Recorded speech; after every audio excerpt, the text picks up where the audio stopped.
ନାଇଁ ନାଇଁ ଆଜ୍ଞା ଆପଣ ଆଜି କେତେ ବଡ଼ କାମ କରୁଛନ୍ତି ଆମ ଉପରେ ଆମ ଅଗ୍ନିକି ଆପଣ ସତ କଥା କହିବି ମାନେ ମୁଁ ପରିକଳ୍ପନା କରିପାରୁନି ଯେ ଏତେ ଆୟୋଜନ ମାନେ ଏଇଟା ଛୋଟିଆ କଥା ନୁହେଁ। ଆଉ କିଛି ଦିନ ତଳେ ଅଷ୍ଟଲକ୍ଷ୍ମୀ ମହାଯଜ୍ଞ ଯାଇଛି ପୁରୀରେ ମୋତେ ଲାଗୁଛି ମାନେ ଏଇଟା ମନର କଥା କହୁଛି ମୁଁ କହିଲା ବେଳକୁ ଆସିଲା ବେଳକୁ କହିଛି ତାଠୁ ବଢ଼ିବ 141 କୁଣ୍ଡୀୟ ଯଜ୍ଞ କରିବା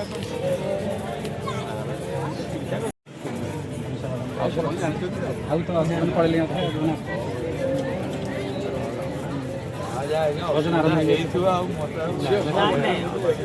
ସବୁ ବଢ଼ିଆ ଆମର ଭାଇ ଭଳି ସିଏ ଆମ ସାନ ଭାଇ ସିଏ ତାକୁ ସିଏ କହିଲେ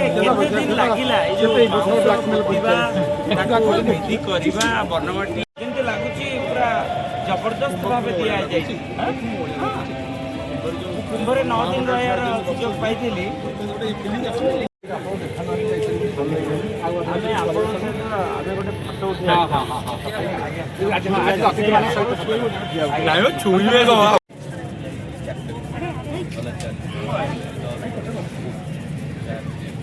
रश्मि आसे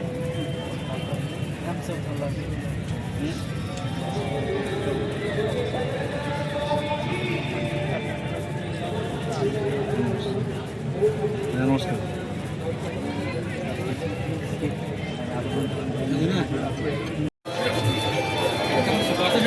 आरंभ करते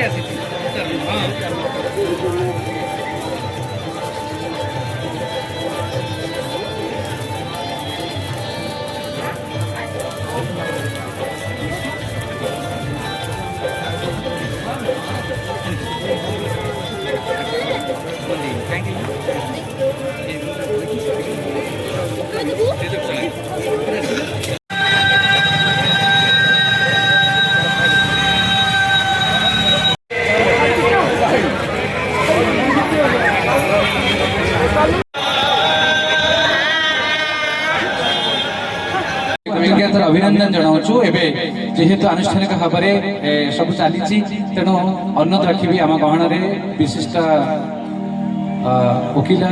एवं आम समय जड़े मूर्धन्य व्यक्तित्व अतिथि हे ना आम समस्त अतिथि गले केवल समरेश सर अच्छा अंच को अन्नत रखी आज अतिथि मान गहन भितर कहीं ना आप एका अच्छा तेना आम शिल्पी मानक हाथ सम्मिलित करने अन्नत रखी सर्वप्रथम सम्मानित करने आम गहन उपस्थित अच्छा आपण मैंने जानती निहाती मु प्रथम थर माँ बगलामुखी दर्शन कली एवं जो से आध्यात्मिक भाव मते भावना मो मन को आसला एवं गोटे शांत परिवेश भितर एत भव्य आयोजन मो आयोजक को निहाती धन्यवाद देवी एवं साधुवाद देवी जे भली एक कार्यक्रम आयोजन करछंती जोटा समाज रे वर्तमान स्थिति रे गोटे पॉजिटिव वाइब्स क्रिएट करूछि गोटे आध्यात्मिकतार वार्ता दउछि एवं निहाती एटा गोटे समाज रे सुस्थ वातावरण सृष्टि करिया दिगरे निहाती एक गोटे बड़ भूमिका ग्रहण करियो एने मु निहाती आशावादी। माँ पीताम्बरी देवी आमे पूजा करूँ एवं यही यज्ञ आज 141 कुंडीय विश्व शांति महायज्ञ ए अवसर 15 तारिख रु ये प्रारंभ होती पाखापाखि 21 तारिख पर्यंत चालू रहिबो।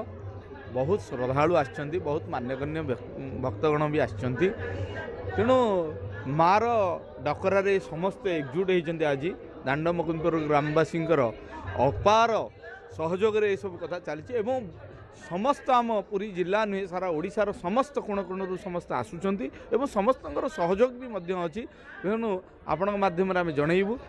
एमतीका आसतु 21 तारिख पर्यंत ये चालू रहिबो पूर्णाहुति 21 तारिख दिन हेबे एवं यही यज्ञ विश्व शांति महायज्ञ जार जेते शत्रु अच्छा माँ शत्रु संहारिणी माँ तेणु जेते जार शत्रु अच्छा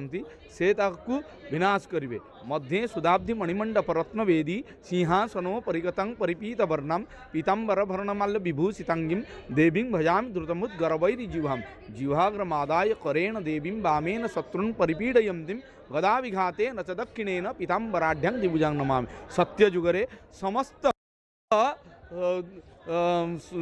मुनि ऋषि देवता मानू द्युमेद बोली राक्षस जमती महाबात्या आमर आसूची से भलिका गोटे द्युमेद बोली महाबात्या आसिक विनाश करुला एवं से ठारू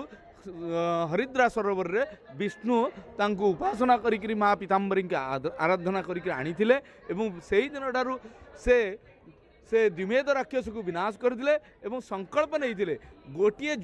सत्य त्रेतया द्वापर कली कलीर गोटे प्रादुर्भाव समय आसीबो एवं से विष्णु भगवान को कहिथिले कली जुगरे जे मते डाकिबो मु निश्चित भाव रे कलीर प्रभाव को कमेई देबी तेणु सेही हिसाब रे आज ये पीताम्बरी देवी यही जगार रही एवं पीताम्बरी देवी उपासना जी कर तार शत्रु विनाश एवं रोग ऋण दारिद्र्य दोष खंडन निश्चित भाव में हम।